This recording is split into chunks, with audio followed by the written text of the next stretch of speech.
It's a bit of a bad walk, I'll be honest. Jeff loves it, as you can see. Yeah. Gentlemen, it's time for a qualification match. RagnaroK going up against KeeN. Ben, you've been fired at from the desk. What's your rebuttal? You know, I haven't even said one thing about imbalance this tournament at all, but I keep getting thrown under the bus. But no, I do think RagnaroK's looking very good right now. His first round, it was 2-0 against Snoot. Then it was 2-0 against Dia. I think that was a real big test for him. KeeN's been fighting all the way through, so it's 2-1 against Clem, 2-1 against Hiramine. So RagnaroK's had a more flawless record so far, and he does look solid. But RagnaroK's only beaten Zergs and Protoss, and that's something that virtually everyone does on the ladder all day, Ben. It's that Terran that seems to be giving him fits, and KeeN does, as Todd said. And this is the kind of analysis that you can expect at that table. Todd said KeeN plays Terran. It seems to be a different beast. It's pretty good right now. And I mean, KeeN has beaten 2 Terrans so far. I am not going to get baited. Off to the corner of my eye, I can see the desk having a fit. It's a great time. All right, gentlemen, I'm going to leave you with this one. It's a qualification series. The winner moves on to the round of 24. Oh, I think he actually left us with that. Did you leave us with that? Does it go to us? We are totally on camera now, Jeffrey. I just, that kind of handoff is like, yeah, I don't even know. He's like, I'm going to leave you with this declarative statement. And then he like walked away and I was like, what's going on? Milady, thank you, James. Well, hey, hopefully you guys are having a really nice opening day to 2019's Katowice. It's obviously some amazing results. We're having a good time. Hopefully you are as well. But this is a big one, Mr. DeMuslim. Jokes aside, KeeN, RagnaroK, these are two of the players that, you know, when you look at this bracket, they were two of the favorites. I think RagnaroK, I mean, actually, I would say RagnaroK and KeeN a little bit less so, but still in the talks for those 3 players that should advance, right? This was kind of expected. I mean, there were definitely contenders, right, as is anybody, but no, you're totally right. In that bracket, though, Dia was one guy that really shone out to me. Right. And it was going to be between KeeN and Hiramine for the bottom slot, and both these guys are coming across very, very strong. I really have to emphasize, RagnaroK beating Dia as decisively as he did, that just really, really spoke to me. Because in GSL, when he played against Scarlet, it was really embarrassing, right? I don't know if you remember watching the Year Zero game. He did like a pool first build, ran all the way around the map, tried to do a spine crawler rush, failed miserably, and he was really, really embarrassed. You could see it on his face. But the series against Maru, as Pig pointed out, he actually did play a really good CVT, and he's looking sharp, man. He's looking sharp. He is. And it is all, it's kind of the funny thing about StarCraft, right? Like, we always look at stats, we look at results. But this is also a game that's a little bit of a, like, how are you playing today? It's not even like a week or 2 weeks ago. Sometimes the mental state can shift that much. Jet lag, whatever you want to talk about. There's all these factors swirling around these players. Sometimes it just syncs up and their talent starts to shine through. Well, we're in that game here now. It's going to be KeeN and RagnaroK doing battle here. Winner will qualify for that top 24. I'm looking around to make sure that's correct. You're absolutely right, Jeff. Okay, good. This is the qualifying match for this game. And yeah, honestly, they're both looking very, very solid. I can't emphasize it enough. And spawning in the top left as the blue Terran, it is KeeN. A gentle introduction. I like that. How'd it go, Someone and Jeff? Yeah, shooting those eyes of us. And at the bottom right-hand side, the Red Zerg showing some great form today here in Katowice. It's RagnaroK. Oh, I was looking at the wrong monitor. It's all good, it's all good. We have 2 monitors for this for some reason. Absolutely, Jeff, absolutely. That one just doesn't move. So, the game's starting off very normal. RagnaroK, he's shown that he's a very good macro player, very good defense with the Queens early on, good Kree spread. This is actually the map that he looked very close against Maru on, actually, where he deflected Hellions here, Widowmine drops, Liberators, you name it. KeeN opting for gas first.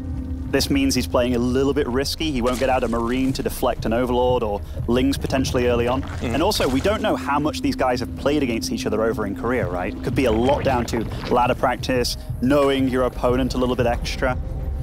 Yeah, they seem to take a little bit of an extra effort into kind of keeping their play secretive. A lot of them talk about the various different training partners they have.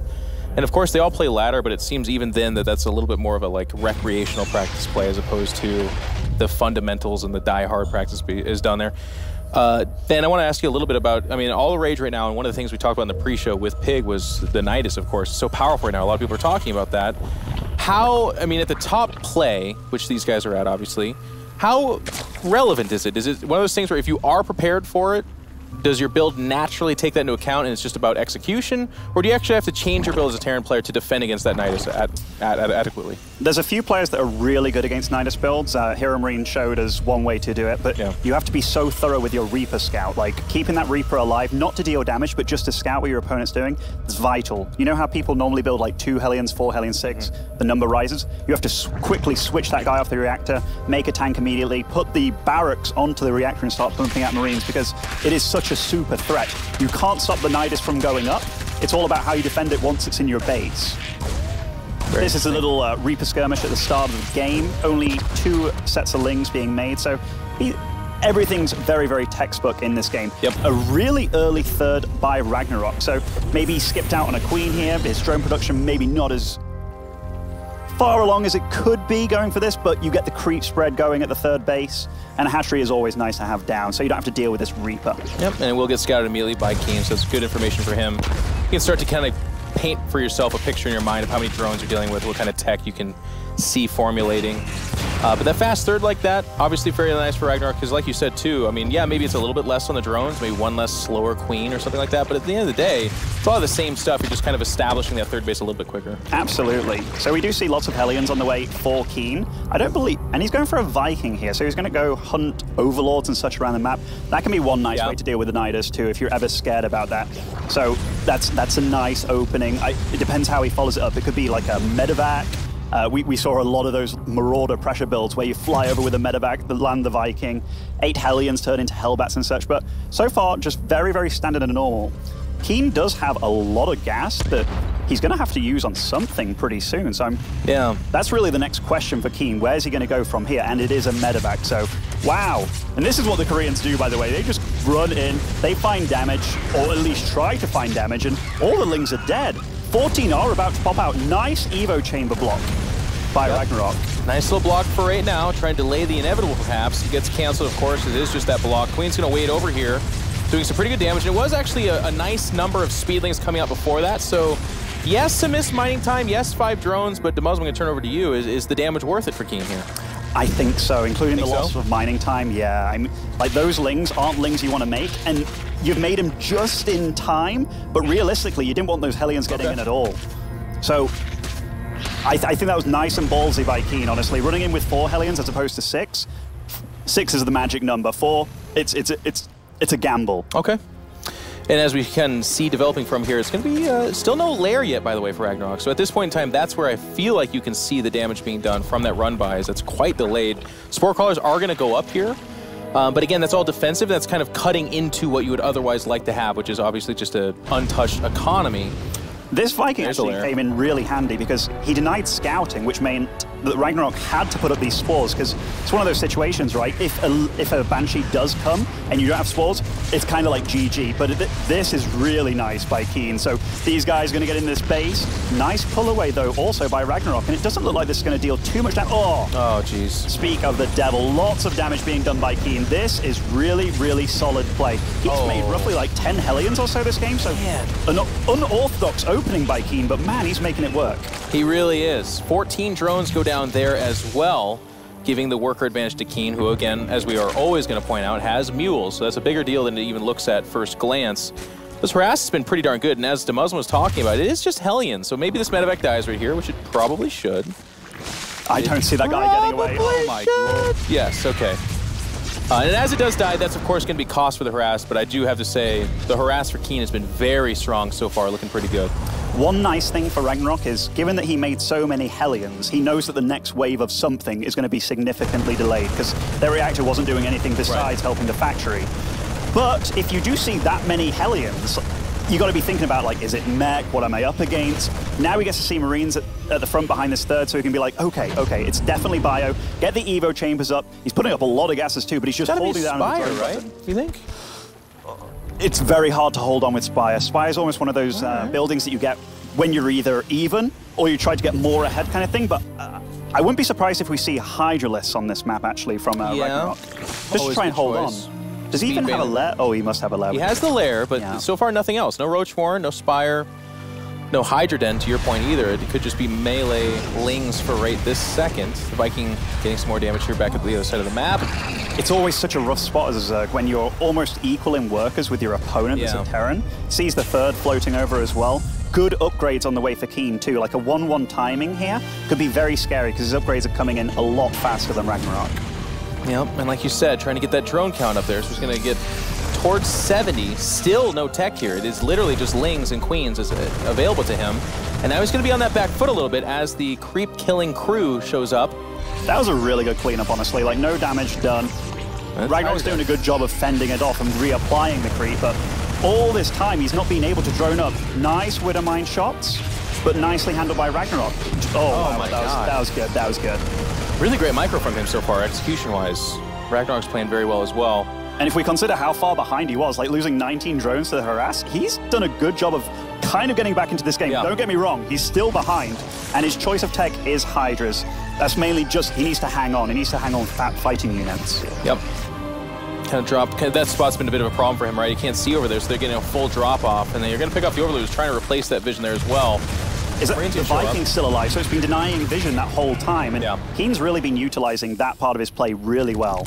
Oh! Now Speed Banelings have finished, and as you can see, they will remain supreme on the creep, showing up, trying to clean up this bio, but it's just going to be Widowmines not getting the biggest shots here, by the way, and it's not because KeeN's not trying, it's just RagnaroK is doing a fantastic job of splitting up his units, offering up the fewest amount of damage, and then trading out for that Widowmine. It's really great. I'm wondering what KeeN's next choice of like unit composition is, because he's still making Widowmines, which against Hydraling Bane, it's always a bit like, is that the best comp? Normally 2 factory tank is where you want to be at. He is ahead in upgrades, and he's also getting armor upgrades for his mech units, which is unusual, but I like it. So looks like he is sticking with that Widowmine composition. Maybe he's going to go for the upgrade very, very quickly. This is a big army, and that is a lot of Widowmines. Oh my god, the friendly fire. And just a lot of both of them dying. Still trying to be so active with his medevacs here. One thing that he's got going for him quite well is the drone count is still not at that 80 number, not at that 80 count. And he's still trying to deny creep at the top of the map here. 2-2 hasn't yet... Oh, there's so much going on. Really good play by KeeN. And RagnaroK, he's losing a few drones here and there, but he's definitely hanging on in the supplies. They're as close as they've been this game. And I feel like the momentum could be, even just like composition-wise, shifting here just a little bit, because RagnaroK was taking all that damage on Ling Queen. Right. He's now getting those Hydras. We are seeing a few medevacs dying. We're seeing the Widowmine, excuse me, getting less of a trade and dying as well. But also, Hydra Ling Baneling can be very snowbally, right? Like you take one bad fight, all of a sudden you're at your third, and that is the kind of composition that they can kill a Planetary or can get on top of Widowmines, that kind of thing. I love the fact that he keeps squeezing out these drones, though, like here, two or three every so often. So he does keep working on his economy. That's a very, very hard thing to know when you can actually get away with it, when somebody's piling on this much pressure. 2-2, very close to completing for KeeN, getting a 4th on the way too. So this isn't an all-in. This is just constant aggression while also expanding behind it. And this Viking has been worth its weight in gold, honestly. Oh yeah, done so much. And now we're going to have 2-2 against 1-1 for some time, so that is when KeeN can maybe get something done again. Yeah. But we have to talk about RagnaroK's creep spread. Like, he's been very proactive about really getting it out there, because that's the only way he can take fights against Bio, especially when he's been a little bit behind. And he's been very good about it, actually, because KeeN, he has been spreading like a madman. I love this Widowmine field. Yep. And soon also, in fact, they already have the upgrade now, so they can't be killed without detection here. It's just taxing the actions of RagnaroK a little bit more, you know, and RagnaroK's been doing such a good job not taking a lot of damage here. And as you said, spreading that creep despite that, but the Widowmine field, all those things on top of each other, just say, hey, RagnaroK, you got to play at the highest of level for the entirety of this game, otherwise you will absolutely fall behind. And KeeN has maintained that supply advantage, up about 20 here. This is scary. That is, well, 13 drones just evaporated from the field. Oh my god, it worked, Muslim. It worked, Chef, it worked. And you know, KeeN's been doing everything right. Like, we can talk about RagnaroK's defense, but even deflecting those Lings at the 4th with the PF being created, just very, very, very active and very solid play from KeeN. Honestly, I wasn't really expecting him to play as good as he is doing this game. He's made no mistakes. Well, we'll have to see if he continues it, because it's one of those kind of trends. I love KeeN's play. It's one of my favorite Terrans, but it seems like this level of play is a gear that he can hit, but it's really hard for him to maintain and throttle there. and sometimes he just kind of falls off. So he's doing great here, and I don't mean to be a weird Debbie Downer, but let's see if he can keep it up. And we see the next stage of the game progressing. Great Aspire on the way. We have 2 extra starports on the way too, so it's not as if KeeN's going to get caught with his pants down here. He's already kind of looking to transition to that next stage. Widowmines are still the unit of choice, but once Broodlords join the field, which they probably will at this rate, given that RagnaroK doesn't look like he's going to die anytime soon, even defending in the main, correct? Yep, he's making it hard to die. Yeah. What do you think about starports versus ghosts in the situation against the Broodlords? I think ghosts are really good when they're supported by liberators. Okay. And I think liberators in general are like, you should go them first, then have the ghosts. Because ghosts without libs, it just feels like if you're against enough banelings, you just get rolled over. So I do like the way that KeeN is handling this. And also that pressure, that momentum that he's really like put on his opponent, he isn't giving up yet. But RagnaroK is solidifying. This Marauder, by the way, what a baller. And wastes a lot of banelings cleaning that up too. This is just, this might look a little bit sloppy by RagnaroK, but it's just because KeeN's making it chaotic all over the map. There are drops everywhere, and he's constantly pushing that creep, even takes out the Hydralistan, but does see the Corruptors. This will shut down the Medivacs, but now he knows what he needs to go for next, and the Ghost Academy has completed. Yep, so even just scouting that through aggression is actually good. Never mind the damage he did, but just seeing, like you said, the Corruptors means he knows approximately the timing for which he can expect Broodlords as well. But here comes KeeN. He's not letting off. Chunk of units coming into the natural here. He's also attacking at the 3rd and the 4th base all at once. Widowmine's trying to dangle forward, trying to create that field. And these Widowmine, a bit of friendly fire done there, but KeeN attacking the 3rd base, attacking the 4th base, attacking the natural. KeeN is everywhere right now, even picking off the rallies. But Broodlords, this is a TVZ. Yeah, one of the things he has to be careful though, right? It's if he loses this force right now, just before Broodlords show up, could be a problem. RagnaroK's holding, and he's actually ahead in supply right now. Yep. Like, it is 3-3 finishing for KeeN, so he's fighting with +3 Marines and Bio, but he's getting cleaned up, and RagnaroK holds. And losing a few of these Medivacs actually could become a problem, because yes, he does have the 2, maybe 3 starports, but like you said, he wants to be getting out Liberators. Remaking those Medivacs, that could be a bit of a problem. One really beautiful thing, again, like I emphasized it earlier, the drone making. RagnaroK, despite all the pressure, despite the really bad start, 81 drones now. This is the scary part of the game because the Zerg economy is flourishing. He even scanned at the top of the map there, does see that this base now will get saturated too, so he knows he's against a fully fledged Zerg. And he's pushing. Scary. Here come the Broodlords. So even if you scout those bases, the idea of getting to those expansions, trying to do something about it, is a little bit of a pipe dream. Now, some Vikings are going to chase back the Broodlords here, but we did just see some Hydras were supporting this, so maybe a Broodlord or 2 should die, especially with some fancy footwork there. Not quite.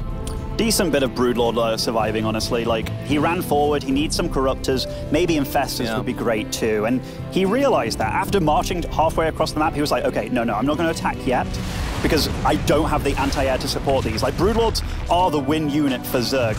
By the way, KeeN, he's not letting up yet. Nope, dropping the main once more. Gonna get on top of that. Queen does get off her final inject. Now going after some of the drones. Both Medivacs very low in health. And here comes the reply. Viper's the choice of unit, by the way. I guess that's for Parasitic Bomb and Abducts and stuff, just making the Terran life harder. I love how crazy he's being with these Vikings. This is in the Zerg natural here. He's managing to pick off units. Lots of Broodlords dying here. He's going to be down to, what, 2 Broodlords after this? Doesn't even matter if he kind of sacrifices some of the Vikings. Totally a great trade. And they're not bad against the Corruptors either. So yes, they will die, but they are taking a few down with them. So a good little hunting party there for the Vikings. But again, the supply is still in favor of RagnaroK, and KeeN's going to continue to drop. And this is that tough part of the TVZ matchup where it's like you should keep dropping, you should keep harassing. But if the Zerg remains staunch on picking up those Medivacs, destroying it, not taking a whole lot of damage, 80 some odd drones going unperturbed for a long period of time can be death. Absolutely. The Zerg army just gets better and better and more solid, right? I think KeeN's doing the absolute perfect thing that he should be doing, dropping those peripheral bases. He actually takes out a base here too. Not for, I was going to say not for many losses, but all the losses. That's quite a few, yeah, that's quite a few. But yeah, I mean, basic StarCraft rulage. If you expand, the more you expand, the further it is away from your main, the harder it becomes to defend. So I think KeeN's doing a lot of the right things. He hasn't started making ghosts yet, right? Like, he didn't have the Ghost Academy. And I feel like that's the tax from earlier when he lost most of his army, because ghosts are so darn expensive, right? Like, and they come off that tech lab, so that's where we're starting to feel it a little bit. The Widowmine's starting to be a little bit of a liability here as well, as the Broodlings do trigger them against their own forces. That's one of the things about the Widowmine tech, by the way, that I'm a bit unsure about, because you have to either win the game early or get a significant lead, because then they're just used against you. Right now, RagnaroK's really pushing the aggression here on his opponent, and honestly, his army's so freaky strong right now. No, I mean, we're on top of this. The supplies are plummeting for KeeN. There's nowhere else to go. This third base is actually low in resources anyways, but it might just flat out die. The Broodlords are here. They're supported.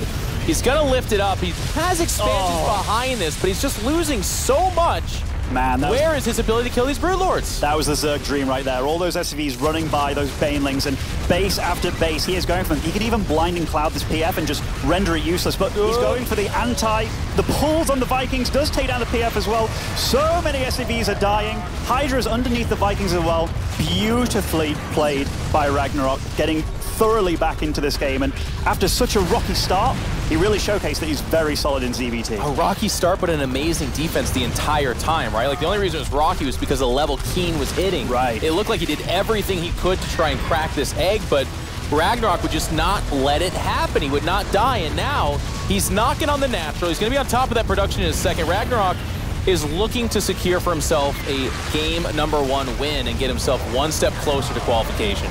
And you know, RagnaroK is, I know it's still early, he's only played 2 series so far, this being his third, but he's yet to drop a map, and there is a good reason behind it. Yeah, he's looking very solid. RagnaroK takes game 1 against KeeN. 5-0, as you just pointed out, Demuzzleman, and it's against very impressive opponents and looking really good. I mean, this game, again, this is kind of a little bit of what we trademark in that TVZ matchup, right? Like, a lot of times you think of the parade push, you think of the mid-game, mid-map collisions, just amazing micro there. We had some of that, but for me, what really stood out here was RagnaroK deflecting the very many different ways that KeeN was looking for him to be toppled over. He was expanding behind the aggression. RagnaroK was never even really able to get out there and do anything about it. But what he was able to do was take what he could from the harass. Like, he didn't have the tech to deal with medevacs, but the second that he did, he was picking up some medevacs. Widow mines were almost never surviving. So he just did a very good job of saying, you can harass me this whole time. I'm going to keep my economy going, and I'm going to make it cost you enough that when my army shows up, you're going to be poor equipped to deal with it. It was a really high-level TVZ on both ends, honestly. Like, they both did exactly what they needed to do. When it was the conversation about, should it be Muta, should it be Hydra, he just knew that he had to survive. And very obviously so for him. Like, he knows he's got a really good late game, and he showcased it. Once those Broodlords were out and he was really pushing, he just didn't let up. Kept making Banelings with the extra supply that he, or extra resources that he could have, and always eking out extra drones, reapplying the creep. It was very, very solid. And looking very good. And there's KeeN, by the way, just trying to be like, well, hang on. I mean, I'm going to do more of that in this next game, but if it didn't work in game 1, I mean, that's got to be kind of a, you know, for you, Demuzzleman, obviously as a more recent professional yourself, it's got to be tough when you hit that kind of wall. Do you say, well, I got to do something completely different? Or do you say, no, I think I can do that, only maybe better? I mean, what do you do in this little kind of middle time here? This is another aspect that people don't often talk about. Like, that series started off, or that game rather, started off really bad for RagnaroK. The 4 Hellions flew in at a random time, killed lots of drones. The extra Hellions at the 3rd killed lots of drones. The Viking was really cool. He got drops in that went unnoticed. Like, that game went about as good as it could, and he still lost. So do you change the opening? Do you change? I think, realistically, if he focuses on an aspect of that game, it's got to be the mid to late, right? Like, the transition has to be somewhat different, because he knows that this guy holds off the really crazy harass really good. But what do you opt for? Because normally, right, you go with what you've practiced. But if what he's practiced and this has worked elsewhere, it's very difficult. It's very difficult. But RagnaroK has to feel comfortable, because, losing that much early on and still winning, that's why he was smiling after the game, man. You don't feel better than that, honestly, in StarCraft II. No. And every choice he was making was the right one, too, right? Like, I was wondering if it's going to be Spire. You kind of broke down beautifully that that would not be the right call there. But the Hydra Den, even a little bit delayed, right? Like, he went for speed first. He went for 1-1 first. All of that allowed him to have a say when he was pushing to 4 bases against those double medevac 16 Marine pushes. Because if he would have tried for, like, too early a Hydras, 4 or 5 Hydras in that situation with poor upgrades to support them, doesn't do much. Maybe the game spirals out of control. But it just seemed like everything RagnaroK was doing was the right call at the right time. And it was the aggression of KeeN that was kind of pushing him to his boundaries, but it was not the decision-making of RagnaroK, which I thought was interesting. Because a lot of times, again, it's the Zerg that makes a weird call, right? Like, oh, that's too greedy, that's too many drones at that time. It didn't feel like he was ever doing that, and one of the things you point out in the game, too, he was always eking out 5, 4, 3 drones, something like that, with his production cycle, so he was never giving himself the exposure to be capitalized on. Right, yeah, you're totally right. One thing that I would say too, when the second factory came down, I really wanted to see some tanks in control, because he really was pushing back the creep very far. And when tanks join the fray, that job becomes a lot easier. And then your opponent pushing you off the creep, it gets so much harder. And 0-1 down, spawning in the bottom left of New Repugnancy, it is KeeN. Looking good in that last game, but it was not enough. Can he break the pace even more here in game number 2? In the top right-hand side, 5-0 in map scores. It's the Red Zerg RagnaroK. I actually didn't know what to expect of RagnaroK coming into this group, or rather the brackets, because I saw Koreans in this bracket stage, right? Like Pure, Lenok, Deer, even KeeN, Fantasy, and I didn't know where RagnaroK really stacked up against those guys, but he's really showing me that he's probably a Zerg worth looking at in the future. Oh, yeah. And we do start off this game very similarly, as we will in a lot of TVZs. Mainly it comes down to, is it a barracks first? Is it a gas first? What is the Zerg opening up, be it like hatch or pool first? But very, very standard from both these guys. So it does look like, and you know, a game like that too, where they both did obviously play really well. It's not as if you're going to be fearing your opponent. It's just, wow, I respect you. Like, we really danced there. We danced real good. Yep.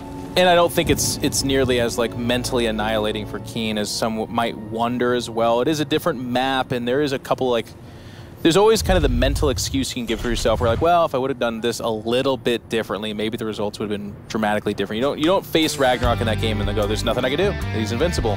No, absolutely not. A lot of what you were doing was doing work. It's just that a couple small decisions and a little bit of execution meant that later those Broodlords were able to snowball.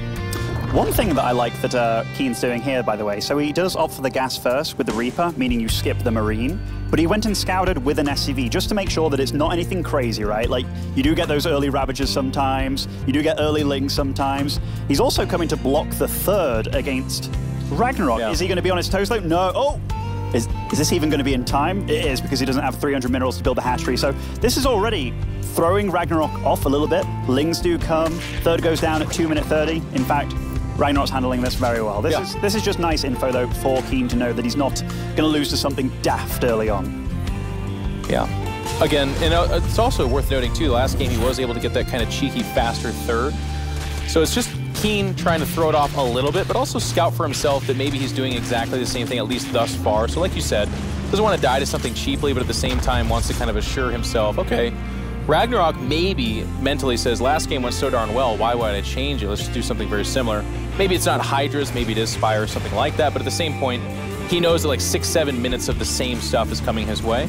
Right, and I mean, if anybody's going to change anything early game, RagnaroK could be like, you know, instead of making those like 2 or 3 extra drones, given that I know this guy's kind of ballsy with his Hellions early on, he'll even go in with like 2 or 4 if he needs to. Yeah. Maybe I just make a few extra Zerglings at that point, or I have a Queen nicely positioned on a ramp here and there. Just little things that he could change, because right now, and again, look at this. This is KeeN just being super duper nutty. We'll get, I thought there was going to be a surround there with drones, but 2 drones die for 2 Hellions, 3. Actually, just mining time. They're both going to look at that as like pretty decent for KeeN. It means that follow-up Hellion pushes aren't too strong, you're lacking in 2, but still not a bad start for KeeN, honestly. So there's a faster lair, and this is actually one of the things that had me a little bit nervous last game. If you stay on Hellions long, I mean, it was well past 6 or 8. It was I mean, maybe about Nidus, Jeffrey. It was like 8 or 10. Yes, it's a Nidus. Like, I think your army gets pretty weak here. He's going to see a Liberator come off that starport too if he's paying attention. It still is more Hellions. So, I mean, for me as a non-Zerg or Terran, I look at this and say, why not Nidus? Could absolutely come into the fray. We'll see how many Hellions are being extra produced here.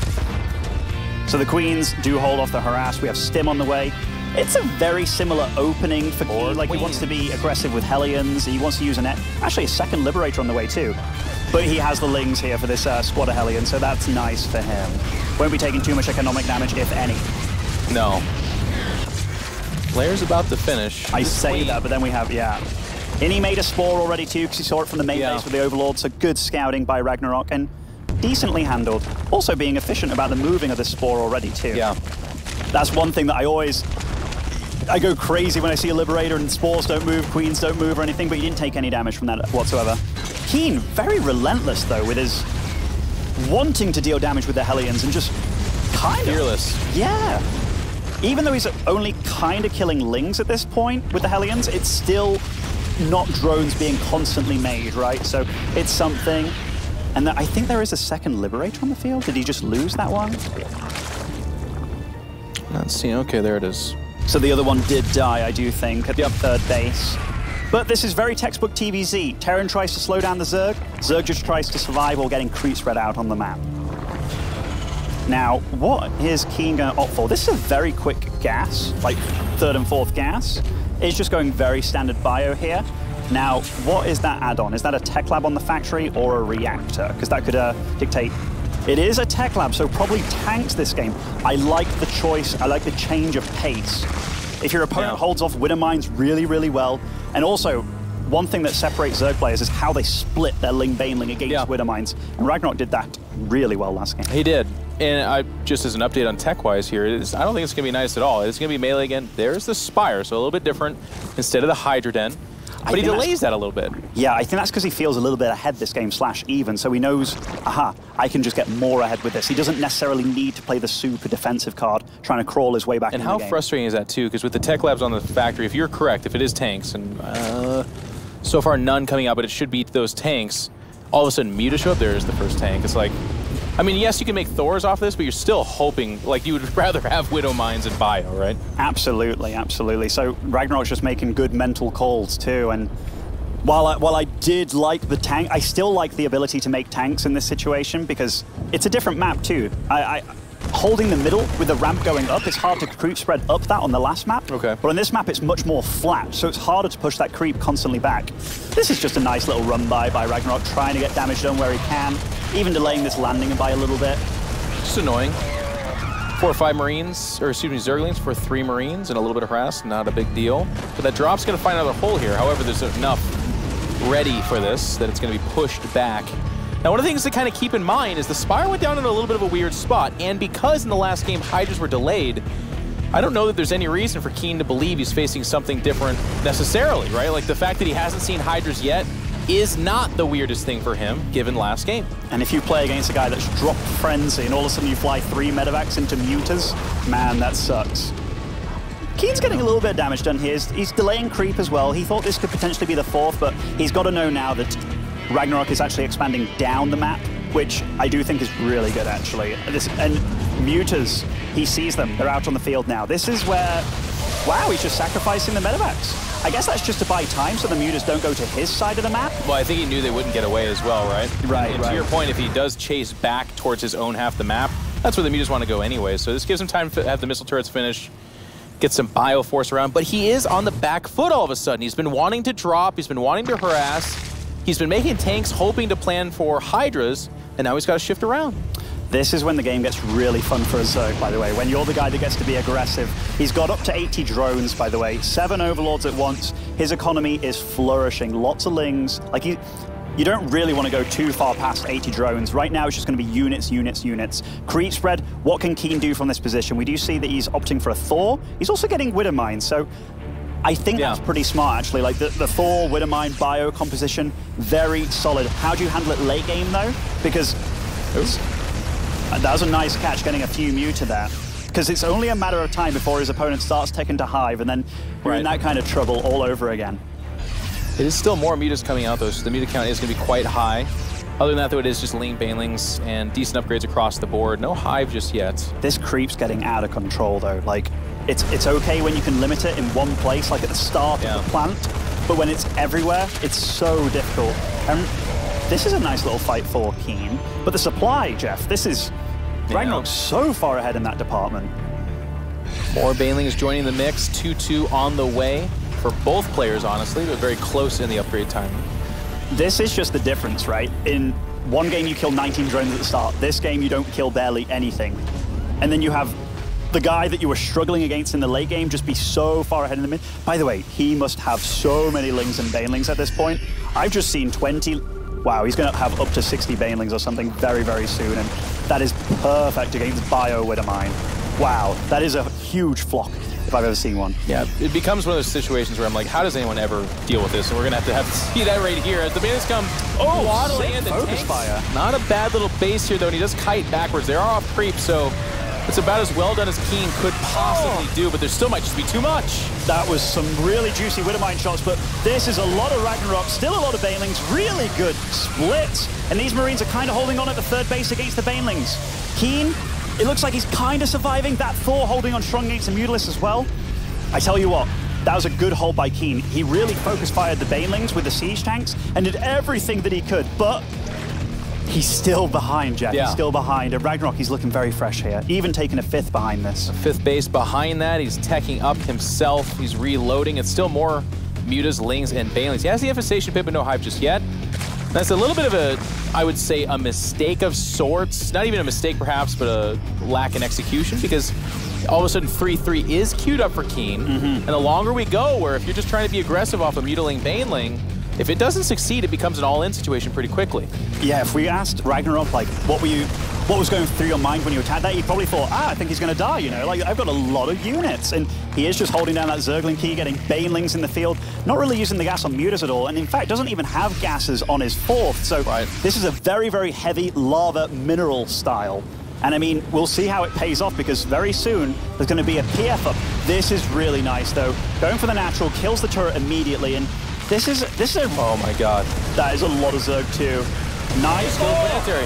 Oh my gosh, those Widowmines though, blowing up absolutely everything. The PF going to survive too? Possibly? It shouldn't, but it looks like it will. And the Mutas are going to be chased away from the natural for a moment. Yep, the Thor says get out of here. Supply is still good for RagnaroK, but again, the situation is a little bit dire. He's going to go back on top of this. Here come the Banelings trying to get that Planetary. They're splitting off to go after the SCVs as well, and the Planetary will crash down. SCVs remain mostly intact, though. This is like a campaign mission where you're just trying to hold off the Zerg left, right, and center. By the way, quite a few drones went down behind this, so don't know if that was like a Widowmine. It was a Widowmine drop, so getting quite a few kills there. Oh, the Spore Crawler's out of the ground! Wow, so he doesn't know about it? He doesn't even see him. Oh my gosh, okay, fireworks, boys. I expected more. Could have been worse. Yeah. It could have been worse, but plant your Spore Crawler, for Pete's sakes. Still has 81 drones, 4 more in production, going heavy on the Lings. Now we have the Hive joining the fray. 3-3 completing 4 KeeN though, so his army gets a lot stronger. Yeah. The creep spread, it hasn't continued to progress. Oh, so the Widowmine. Okay. I do feel that RagnaroK got a little bit stuck maybe in the idea that he's just going to kill KeeN, because the other aspects of his game did take a little bit of a hit there. Oh yeah. If he catches that drop as well, that's just... Didn't quite see it. And now the creep being fought back a little bit. It is all over mid-map, though. Look at all this red, by the way, around the map. You have this huge line of Lings and Banelings at the top, with the Mutas kind of pulling him down here. So he's looking to run in that natural or something to deal damage. And the drops fall off a little bit here, I would say. The Lings become such a good response. Hive Tech is finished. There's going to be that Greater Spire, but still nothing on the Evo Chambers just yet. And no Adrenal upgrade for the Zerglings, which is also kind of a key upgrade at this stage here. Wow. Also could have been worse, though, I will say. Absolutely. There's 4 Widowmines.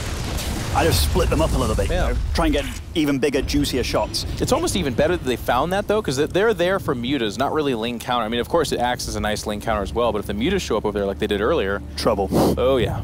87 drones for RagnaroK. He is starting those +3 upgrades now, and his gas mining has really ramped up. 1,600 gas per minute. Greater Spire in production too. So very soon we're going to start to see that really harsh late game army.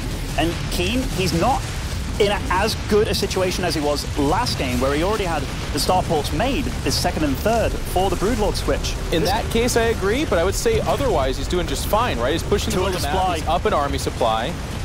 And he's getting some damage in before the Broodlords show up, so if he can get a lot of work done then, it might be great. It might be, and he is fighting 3-3 against 2-2 right now.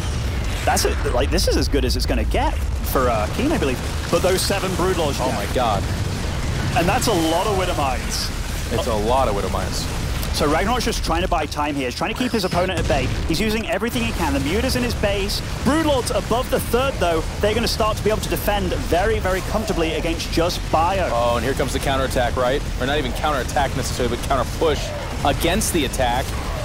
And those Broodlords, there's not much of an answer. There's something Demuzma was talking about, but they're getting a lot of damage in right now. If they can get through this and get on top of the Broodlords, maybe?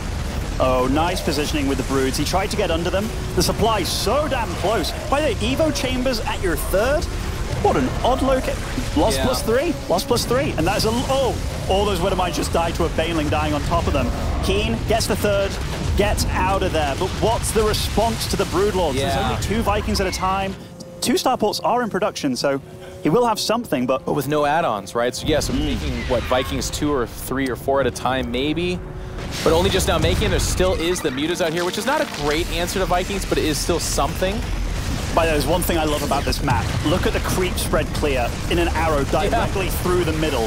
So KeeN has definitely been doing a great job of that, but RagnaroK's just been expanding to the peripheral bases around the map. So in true Zerg style, he's just like a plague.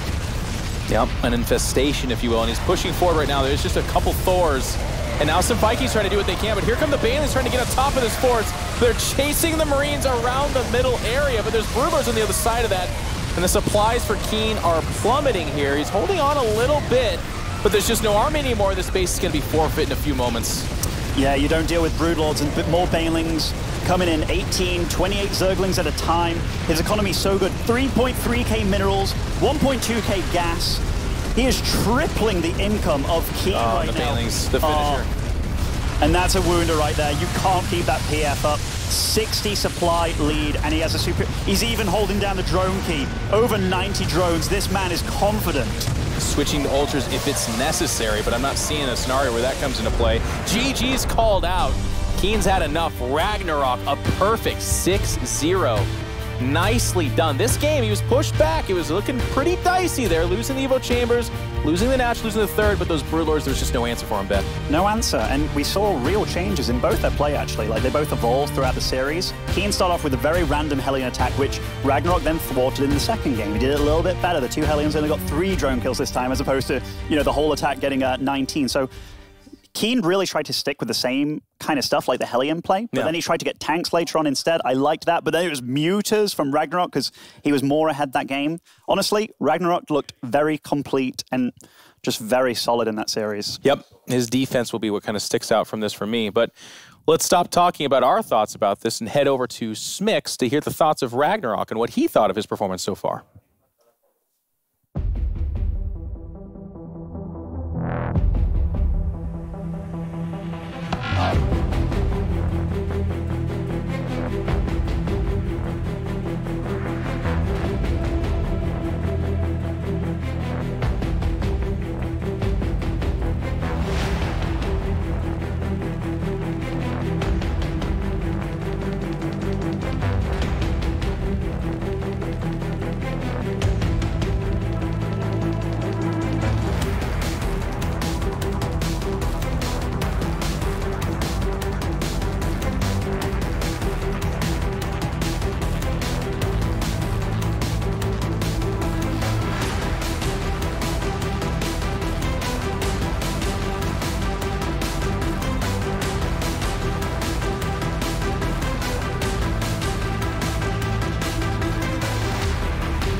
Welcome back, everybody, to day number 1 here at the Intel Extreme Masters Katowice. We just wrapped up our third match of the day, and it's RagnaroK that comes out on top. So first of all, congratulations, RagnaroK. You not only are you moving forward, but you're doing so out of a pretty difficult group. So how satisfying is that for you? 일단 신이범 선수 축하드리고요.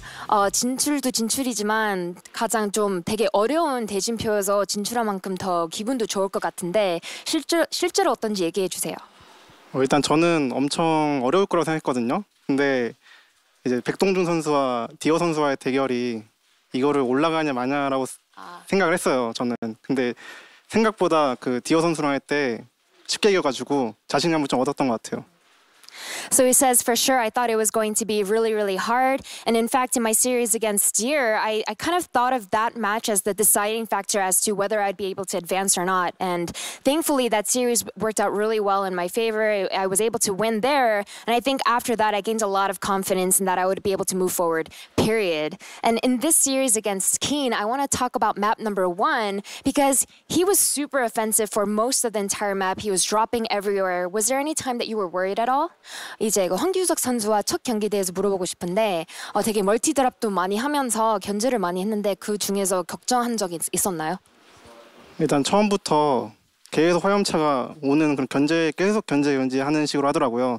그래가지고 생각보다 피해를 좀 봐가지고 많이 불리했는데 이제 황규석 선수가 너무 급하게 플레이를 해가지고 이제 무리군주가 나오면 보통 천천히 하면 되는데 무리군주 나온 걸 너무 급하게 생각해가지고 제가 그것 때문에 역전한 것 같아요. So he says, for sure, when it came to that first map, it didn't start out well for me at all. He was really effective with this Hellion harass, and because of that, I did feel like I was at a disadvantage. That being said, the timing where my Broodlords were coming out, I think he was a little bit too rushed there, and he made a poor decision in that regard, and I think that's why I was able to come back and win that entire map, despite the disadvantage at the very beginning. And last but not least, we've seen, especially in this last year, that the gap between Korean players and non-Korean players is definitely closing with Cyril becoming the champion last year. So I just wanted to hear your thoughts on that gap and what you've seen so far at this event. 이제 한국 선수들과 해외 선수들 차이가 점점 더 가까워지고 있잖아요. 작년에 세라 선수도 우승했었고 여기서 이제 직접 보니까 어떠신 것 같으세요? 한 몇 년 전까지만 해도 한국 선수들이 해외 선수를 좀 무시하는 경향이 있었잖아요. 근데 이번 연도는 한국 선수들이 너무 무서워요, 오히려. 그러니까 왜냐면 이제 스타일도 모르고 잘하기 때문에 더 무서워요, 한국 선수보다 오히려. 그래서 오늘도 봤는데 되게 잘해가지고 깜짝 놀랐어요. So he says, I'm not going to lie, even just up to a few years ago, Korean players definitely kind of looked down upon non-Korean players because of that huge skill difference. But now I would say things have completely changed. Now when we look at non-Korean players, we're actually more scared because we know that they're really good, but on top of that, we don't know their styles as much because we don't get to practice against them as much. So I would definitely we're a lot more scared. I would definitely say that we're definitely more intimidated now. And I think this year we're going to see a lot closer of a difference. So congratulations again, RagnaroK. And moving forward to that group stage, we'll see how it goes for you over there. And Claris, back to you.